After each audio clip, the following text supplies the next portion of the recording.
அதாவது ஏற்கனவே நான் வந்து ஒரு பழைய காங்கிரஸ்காரங்க காமராஜர் காலத்தில் காமராஜர் கூட இருந்தவன். அதுக்கு பிறகு உள்ள அரசியலில் வந்து திமுக அதிமுக வந்து நான் அவ்வளவு எனக்கு விருப்பம் கிடையாது. அவங்களுடைய ஆட்சி போறாமல் ஊழல் ஆட்சிங்கிறதுனால அப்படியே ஒதுங்கி தான் இருந்தேன். இப்போ ஒரு 10 ஆண்டு காலமாக வந்து சீமான் வந்து மிகப்பெரிய போராடி ஒரு கட்சி ஆரம்பிக்கிறது கூட இல்லை. தமிழ் தேசியத்தை பற்றி தான் அவர் வந்து கொண்டு வந்தார். இந்த தமிழ் தேசியம் மட்டும் எனக்கு பிடிச்சது மட்டும் கிடையாது. அவர் செய்கிற நோக்கம் வந்து தமிழர்களுக்காக நல்லா பண்ணுறாரு. ஊழல் இல்லாத ஒரு ஆட்சி அமைப்போம் அப்படிங்கும்போது நான் என்ன நோக்கம் அப்படின்னாச்சுன்னா, எனக்கு பெருந்தலைவர் காமராஜரோட ஞாபகம் வந்துச்சு. பெருந்தலைவர் காமராஜர் வந்து ஒரு பைசா கூட ஊழல் பண்ணல, சம்பாதிக்கல. அவர் காலகட்டத்தில் ஒரு 9 ஆண்டு காலம் முதலமைச்சராக இருந்தார். மிகப்பெரிய போராட்டம்லாம் முதல்ல நடந்தது. 9 ஆண்டு காலம் ஜெயிலில் இருந்தார், சிறைச்சாலையில் இருந்தார். 9 ஆண்டு காலம் ஆட்சி. அப்படி ஒரு அருமையான ஆட்சி கொண்டு வந்தார்.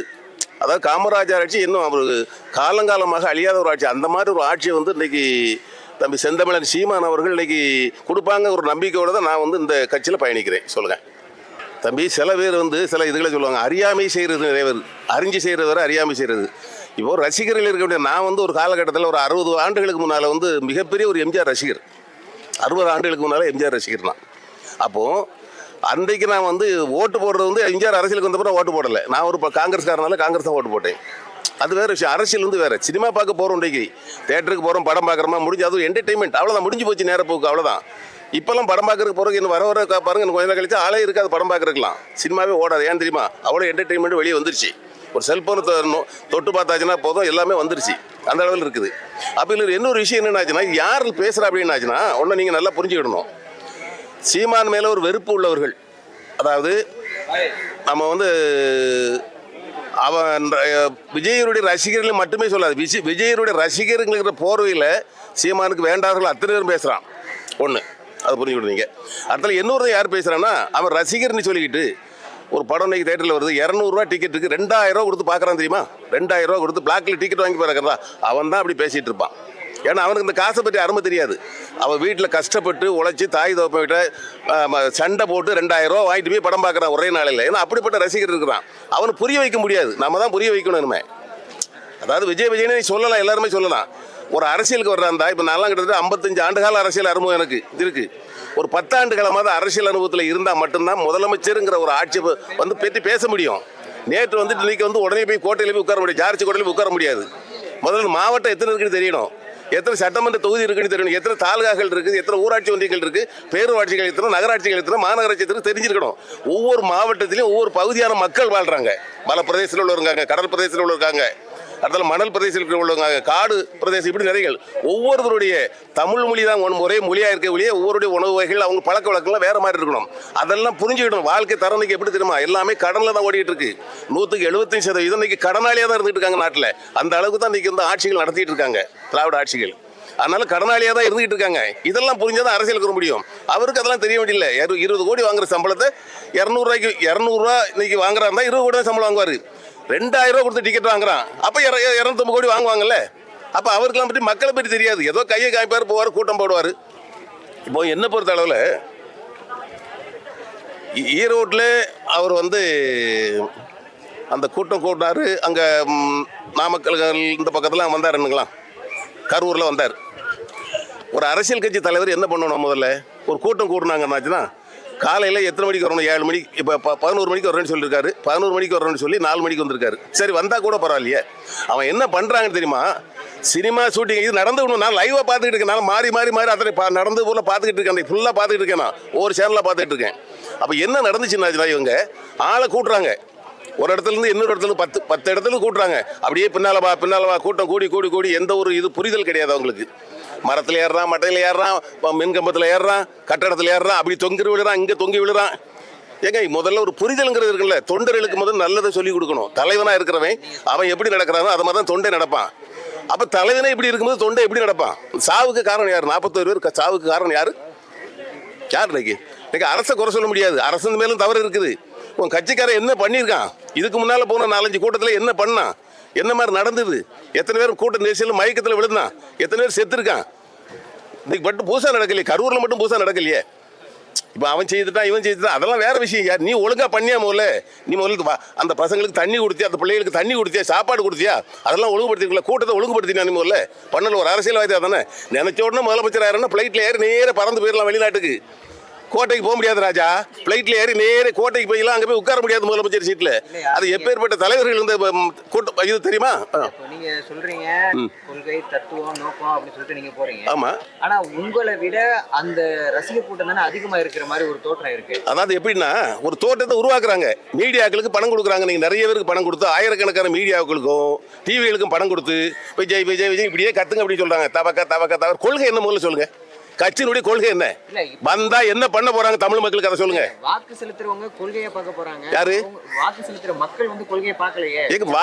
வாக்கு செலுத்துற மக்கள் இதுவரைக்கும் காசை வாங்கிட்டு தான் அவங்க வந்து இன்னைக்கு ஓட்டு போட்டுட்டு இருந்தாங்க, வாக்களித்தாங்க, காசை வாங்கிட்டு தான். ஆனால் இன்றைக்குள்ள காலகட்டம் சீமான் வந்து தமிழ் தேசியங்கிறத ஒன்று தமிழ்நாட்டுக்கு கொண்டு வந்து உலகம் பூரா இதை கொண்டு வந்து இன்னைக்கு காசு வாங்குறது பாவம் அப்படிங்கிறத மக்கள் உணர்ந்திருக்காங்க. இந்த காலகட்டத்தில் இப்போ காசு வாங்காமல் ஓட்டு போடுறதுக்கு மக்கள் ரெடியாக இருக்கிறாங்க. இந்த காலகட்டத்தில் அவன் வந்து இங்கேருந்து குட்டையை குழப்பிட்டு வந்து இருக்கிறான். இப்போ நான் வர வேண்டாம்னு சொல்ல, யார் வேணாலும் அரசியலுக்கு வரலாம். ஏங்க ரெண்டு, அதாவது ஒன்று திராவிட அணி போகணும், இல்லைன்னா தேசிய அணிட்டு போகணும். ரெண்டு எனக்கு ஒன்று தான்னா எப்படிங்க அது? அப்படி அதிக முடியல. ஒரே நாள் ரெண்டு மனையோட வாழ முடியுமா? ஒரு மனைவி தானே வாழ முடியும். இது உலகம் ஏற்றுக்கிடுமா? மூணு பேர் நாலு மனைவியோடய வாழ்றோம், அது வேற விஷயங்களா? அதான் சட்டத்துக்கு மீற விஷயம். இல்ல மட்டும்தான் திராவிடமும் இருக்கு, தமிழ் தேசியமும் இருக்கு, மற்ற ஸ்டேட்ல கிடையாது. ஆமா, இங்க ரெண்டு பேரையும் ஆதரிக்கணும்ல. திராவிட அணி உருவாக்குனதானே தமிழ் தேசியம் தானே இருக்கு. தமிழ் தானே, நம்ம தமிழர் தானே. 50 ஆண்டுகளுக்கு முன்னால ஒரு சின்ன ஒரு உதாரணம் சொல்றேன். இன்னைக்கு ஆட்சியாளர்கள் திராவிடர்கள் தானே. யாரு இன்னைக்கு ஆட்சியாளர்? ஏங்க அந்த திராவிடங்கள்ல இப்ப உணர்த்துறது யாரு? இன்னைக்கு திராவிடர்கள் தான் அவங்க ஆட்சி நடத்துறாங்க, திராவிடர்கள் தான் தமிழ்நாட்டை தமிழன் ஆள்றாங்கன்னு சொன்னதே சீமான் தானே. அவர் சொன்ன பிறகு தான் தெரியுது எல்லாத்துக்கும், உலகத்துக்கு அதான் தெரியுது. அவர் சொன்ன பிறகு தான் திராவிடர்கள் தான் அந்த நாட்டை ஆள்றாங்க, தமிழர்கள் யாரும் ஆளல்ல இது வரைக்கும், காமராஜர் இருப்பது யாரும் ஆளலைன்னு அவர் சொன்ன பிறகு தான் தெரியுது. மக்கள் வெளிப்படைஞ்சிட்டாங்களே இப்போ. நம்மளாம் தமிழன் தானா, எல்லாரும் திராவிடம் தராவின்னு சொல்லிட்டு இருக்காங்க. இப்பதான் புரியுது அவனுக்கு. இப்போ நான் இருக்கிறேன், நான் தமிழன் தானுங்களா? அப்போ நம்ம என்ன நினைச்சோம், தமிழங்கிற ஒரு உணர்வு இல்லை, இல்லாமல் போயிருந்தது. நிறைய பேருக்கு அப்படிதான் இருந்தது. இன்னைக்கு தமிழர்களே ஒரு உணர்வு உண்டாக்குறது யாரு தெரியுமா? செந்தமிழர் சீமான் தான். அது எல்லா இடத்துக்கும் போய் சேர்ந்துட்டு அப்போ தமிழன்கிற ஒரு அடையாளம் வந்து அவர் சொல்வார். அதாவது தென்னகத்தில் அது ஒரு இது போடுவான், தென்னகத்தில் வந்து ரொம்ப வீரமிக்கவர்களாக இருப்பாங்க. நான் என்ன பொறுத்த தென்னகம் மட்டும், நானும் தென்னகத்தை சேர்ந்தவன் தான். தென்னகம் மட்டும் கிடையாது, தமிழ்னாலே வீரம் தான், தமிழனாலே வீரத்துக்கு அடையாளம் தான். ஏன்னா கடந்த கால வரலாறுகள் படிக்கணும். இதில் இன்னொரு விஷயத்தை கேட்கணும். நீங்கள் முதல்ல ஒரு முதலமைச்சராக அன்னைக்கு வரணும்னு நினச்சாச்சுன்னா வரலாறு படிக்கணும், பல நூல்களை படிக்கணும், பல ஆயிரக்கணக்கான நூல்களை படிக்கணும் முதலமைச்சராக இருந்தா. எங்க துண்டு சீட்டு வச்சுலாம் பேச முடியாதுங்க, A4 சீட்டு வச்சுலாம் பேச முடியாதுங்க. அவர் பேசுனதெல்லாம் பார்த்தீங்கல்ல, நான் எடுத்து வச்சு ரெக்கார்ட் பண்ணி வச்சிருக்கேன். மீட்டிங்கில் பேசுகிற காட்டி எடுத்து வச்சிருக்காரு விஜய் பேசுனதெல்லாம். என்னங்க பேசுறாரு அவரு? எங்க எங்க அதாவது ஒரு விஷயத்தை நீங்க நல்லா புரிஞ்சுக்கணும். நீங்க தான் இருக்கீங்க, ஒரு மனுஷன் பேசுறாரு, ஒரு தடவை 2 தடவை 3 தடவை 4 தடவை திரும்ப திரும்ப திரும்ப திரும்ப பேசி தான் உங்களை சரி பண்ண வேண்டியிருக்கு. நீங்க தான் ஓட்டுக்கு காசை வாங்கிட்டே மறந்து போயிட்டீங்களா மற்றவங்களெல்லாம்? ஜனநாயகம் சோசியலிசம் அதாவது எதுவுமே கிடையாது, சுதந்திரம் எதுவுமே கிடையாது. இப்போ நான் வந்து எப்படின்னா ஒரு சுதந்திர போராட்ட வீரர், எங்க பேரன் பூட்ட காலத்தில் வந்து சுதந்திர போராட்ட தியாகிகள் அவங்க. ஆனாலும் கூட தியாகிகள் பென்ஷன் வாங்க மறுத்துட்டாங்க, வேண்டாம் தேவையில்லை அப்படின்னு சொல்லி. அந்த வாரிசு தான். அப்போ இந்த உணர்வு எனக்கு இருக்கும்ல, நாட்டு பற்றி எனக்கு இருக்கும்ல. முதல்ல தமிழ் பற்றி இருக்குது, அடுத்தால தேசப்பற்று இந்தியாங்கிற ஒரு இருக்குது இல்லையா? அப்படிலாம் இருக்கணும் இல்லையா? ஒரு தேசப்பற்றாது இருக்கணும் இல்லையா? இப்போ நமக்கு தமிழ் பற்று கண்டிப்பாக உண்டு இல்லையா? தமிழ் பற்று வரணுங்கிறத இவர் இப்போ தூண்டுறாரு, இப்போ எல்லாத்தையுமே சொல்றாரு. நீ தமிழடா, நீ தமிழனாயே இல்லாம இருக்கா? இப்போ ஒன்னு அடையாளத்தில் மறைச்சிட்டான். அதனால நீ தமிழனா இருக்கணும், நீ தமிழனா இருக்கணும். நீ அதாவது தமிழ் வந்து வீரத்துக்கு உரியவன் தான் தமிழை. எதை செய்தாலுமே வீர விளையாட்டுகள் இருக்கா? எதுவுமே கிடையாது. நான் ஒன்று விளையாட்டு வீரர். நான் இன்னைக்கு உங்களுக்கு தெரியாது, நான் வந்து விளையாட்டு வீரர். எப்படி விளையாட்டு வீரர் தெரியுமா? பள்ளிக்கூடத்தில் படிக்கிற காலங்களில் கபடி விளையாட்டு வீரர், கொக்கோ விளையாட்டு வீரர், வாலிபால் பிளேயர் தான். சைக்கிள் ரேஸ் இருக்கு பார்த்தீங்களா, 3 தடவை ஃபர்ஸ்ட் பிரைஸ் வாங்கியிருக்கேன். அதுவும் போக ஆசான், என்னடா தெரியுமா? யோக கலை ஆசான். யோக கலையை பல 100 பேருக்கு நான் கற்றுக் கொடுத்துருக்கேன். யோக கலை ஆசிரியர் தான். புரியுதா உங்களுக்கு? அந்த மாதிரி நல்லதுகளே செய்து விடுங்களா, இயற்கையான உணவுகளை சாப்பிடுங்களா. இப்போ சீமான் சொல்ற மாதிரி இன்றைக்கு வரைக்கும் நான் இயற்கையான உணவு தான் சாப்பிட்டுட்டு இருக்கேன். என்றைக்காவது ஒரு நாள் ஹோட்டல் சாப்பிடுவேன். 100 வயசு வரைக்கும் வாழலாம், இயற்கையான உணவு சாப்பிட்டா 100 வயசு வரைக்கும் வாழலாம். கேளுங்க. யாரு? ரங்கராஜ் பாண்டியன். அவர் வந்து என்ன சொல்றாருன்னா, விஜய்க்கு வந்து 25% வாக்கு வரும், சீமான் அவர்களுக்கு 6% தான் வாக்கு வரும். அந்த மாதிரி கருத்து கணிப்பு நிறைய நடத்துறாங்க. அது எப்படி? ரங்கராஜ் பாண்டே வந்து அவருடைய ஒரு நிகழ்ச்சிக்கு கூட நான் போயிருந்தேன்.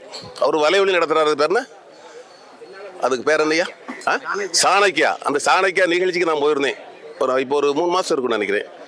அவர் எப்படின்னா ஜால்ரா போடுற ஆள். அங்கேயும் ஜால்ரா போடுறாரு, அங்கே சொல்கிறாரு. ஆனால் முழுக்க ஒரு பிஜேபிக்காரர் தான்.